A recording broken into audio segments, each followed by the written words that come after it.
Mala pika na paradižniku in že mora v smeti, čeprav je notri povsem zdrav.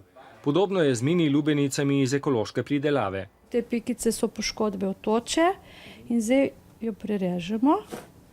In vidimo, kako poka dejansko je zelo zrela. Ne?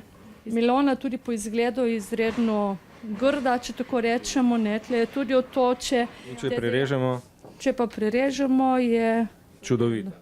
V agrariji, kjer strogo nadzirajo kakovost, je zelenjava z lepotno napako po polovični ceni. Drugje jo večinoma vržejo proč. Kako gre to skupaj z evropsko politiko neuničevanja hrane, ostaja odprto vprašanje. Šli smo tudi na njivo. Kakšna je situacija? Situacija malo je kritična. Bolezni je precej letos, škodljivcev tudi, mislim polži in to, ne. Proti njim trenutno se ne da nič boriti, kaj ročno recimo in drugo nič ne.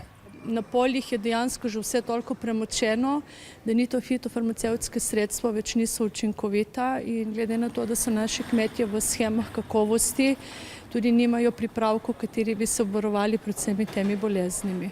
Bolj kot nalivov in škodljivcev pa se istrski kmetje bojijo Hrvatov, ki so začeli k našim veletrgovcem voziti zelenjavo pod grosističnimi, celo pod lastnimi proizvodnimi cenami.